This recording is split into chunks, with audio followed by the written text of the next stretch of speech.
Now, well, Tim Cook well and truly upset the apple cart today on the market, so to speak. We're still talking about a company with revenues of $84 billion last quarter and margins of 38%. That's enough to buy Goldman Sachs or Tesla and have change left over for the taxi home. Still, the letters raise legitimate concerns about whether Apple has reached, finally, peak iPhone, as you might say.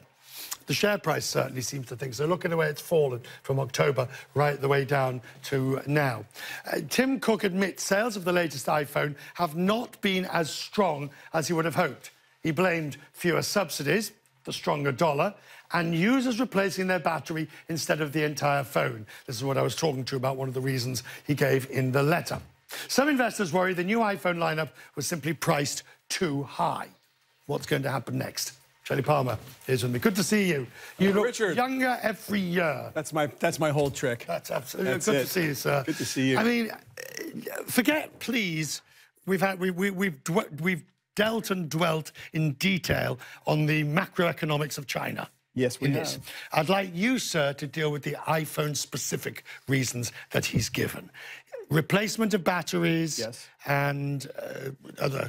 So ultimately, it's a really expensive iteration, and nobody needed it. And you can't make someone need something. There was a time Apple as a fashion accessory was a must-have, and in China too, because they love and covered Western brands in China, and Apple is one of the most quintessential Western brands. And so, yeah, people had to have an iPhone. But when the XS Max came out and the XS came out, which is their two flagship phones for right now, they were iterations on the 10. They were expensive. And unless you had an iPhone 5 or an early 6, there was no reason whatsoever. You had a 7, 7 Plus, 8 or 8 Plus, don't do it. There was no point. And so this has come back to bite them a little bit. Particularly since, you know, there's 1,001 places that will put a new battery in here for me. And that actually is the biggest problem with your iPhone, right? That the battery gets old and sad. That we all. The market. He comes up with a strategy, though, doesn't he, in all of this, in which he talks about what he's going to be doing. He says, you know, we're going to be doing marketing policy is going to change. We're going to have payment plans, and we will have trade-ins. Wow. Apple has to start acting like a marketer that has to drive demand. They're going to have to actually drive demand because demand was driving itself. Now, one of the things I think everybody has to pay attention to that's more important probably than the conversation we're having this second is that you are making an assumption that handsets matter in the long term for Apple. Now, Tim Cook didn't say one word to make us believe otherwise, but we got to be close to the end of handsets, Richard. The reason that the iPhone XS and the S Max are iterations is because there is nothing new. Right, so what's new is going to be eyewear, some kind of implants, contact lenses, whatever's next, it's not a handset. Services generated $10.8 billion in revenue. Now, that's nothing to sneeze at. No. All right, but the services, in many ways, are parasitic on the phone.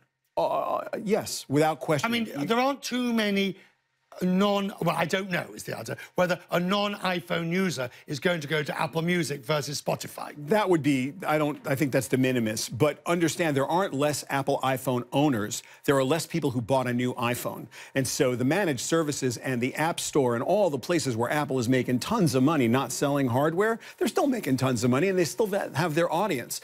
They misread the market. But if the new iPhone replacements tautology, if the iPhone replacements do not take off and there's no more new stuff coming into the market, can they grow on services? I think they will grow on services. And by the way, phones get old and die and break and need to be replaced. And so the question is at what pace? And it's the growth story that everyone's concerned about here, right? It's not the profit margin, it's the growth. Can they make it? Final blunt question. Sure. Because I've read so much over the last 24 hours about Apple. Is this wither Apple? No. Short answer is no. I would never sell that company short. And believe me, I'm not a fanboy, and I'm as mad at Apple for things they've done the last 2 years, to the MacBook, to the new iPad Pro, which is an abomination, to the iPhone XS Max, which is kind of terrible. I'm mad at Apple, but I will never count them out. These guys, they're having a glitch. They made a mistake. They'll get over it. And should Tim Cook stay? Why not? Fair enough. Good to see you. Good to see you too.